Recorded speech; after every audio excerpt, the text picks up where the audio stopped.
我们一起来推动，同时呢，让我们的台湾的篮球进入到新的局面。当然，这对于我们在地的球迷朋友们来说，绝对是一大福音。也在这边要特别感谢4个不同的球团、4个不同的俱乐部，跟我们一起持续的来打造更多的梦想。不管是从球队的行销，到我们对于球员的努力、下球的呵护，从今天开始，也希望大家能够跟我们一起来好好感受。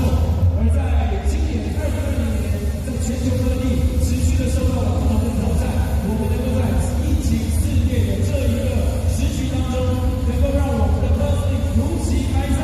现场的朋友们，请给我们联盟一个掌声，我们现在是时候了，请各位跟我一起把我们的目光投向我们的大荧幕，来欣赏我们这段精彩的影片。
谢谢大家。